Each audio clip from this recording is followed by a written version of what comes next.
Mga ka-basic, eto nga pala yung continuation nung A3 na ginawa natin na tinanggalan natin ng password. So, ang problema po natin dito ay hindi pa rin po natin siya ma-activate kasi nga po, hinahanap po yung Google account at hindi rin po alam.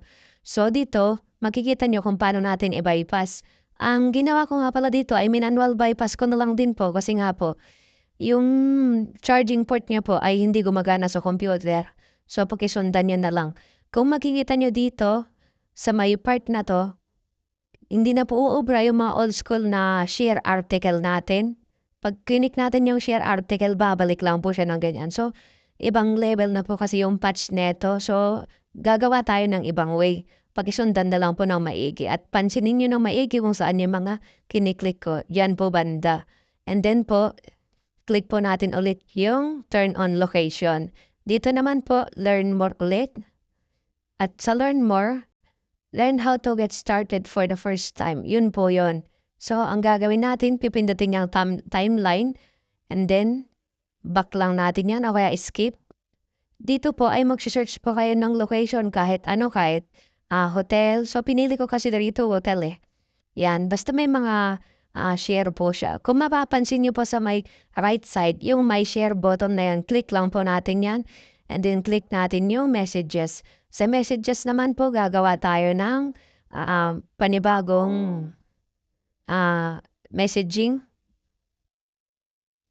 Mag-i-start tayo ng conversation. So, dito naman, ang gagawin po natin dyan, kahit anong number po yan, basta masend lang po natin at may nakalagay po na may nakalagay po na SIM card. So, check lang po natin yan.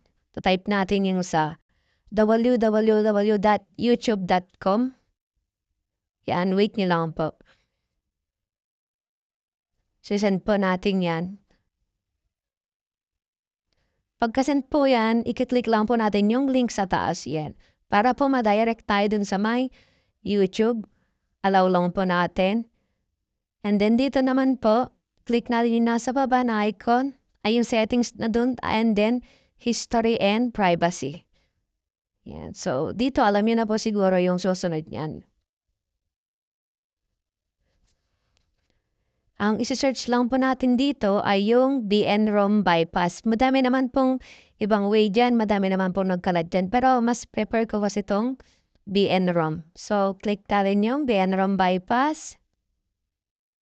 Yan. And then, hanapin lang po natin yung icon na settings. Dito naman po sa settings, pag andito na po tayo, click lang po natin yung home screen and lock screen. Piliin natin yung layout na 4x4. And then, andito na po tayo sa menu. Pero hindi pa po tapos yan kasi nakalock pa rin po sa Google yan. So, ang gagawin po natin dito, hanapin lang po natin yung phone clone. At syempre, set up natin siya as new device. Kakailanganin din po natin ng isa pang Android para po ma-clone natin. Kahit anong gamitin nyo na Android, basta i-download nyo lang. Kung walang phone clone, i-download nyo na lang po. Dito nga pala ay kumuha tayo ng isang unit na may naka-install na phone clone na misma. Yan, open natin yung phone clone, select natin yung old device. Scan natin yung QR code. Sundan nyo lang po ng maigi, madali lang po ito. And then dito naman po, kahit isa lang po ang piliin natin dito na ita-transfer. Hindi din naman po kailangan piliin yung malaki na file. Kahit maliit lang, basta may ma-transfer lang tayo na isa. Para mas mabilis po. Then, verify lang po natin gamit yung password.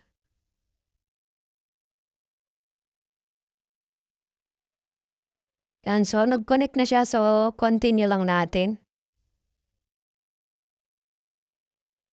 Wait nyo lang. And tapos na po tayo. Done na po yan. And then, skip po natin. Kung makikita nyo po mamaya, pag na-set up na po natin yan, kusang mawawala po yung lock button sa may upper left side po niyan. So, eto na po, tapos na. Pa-comment naman kung taga saan kayo, kaya pa-share na rin yung video para po mapakinabangan din ang iba. Maraming salamat. Gawin nyo lang po ito sa mga sarili nyong cellphone. Huwag po sa mga nakaw. Hindi ko po kayo ini-encourage na gawin yung bagay na yun. Basta ito ay sinishare ko lang po para po hindi kayo mapagastos. Kung makikita niyo yun, yung security watch level niya 2025 na po. Maraming salamat.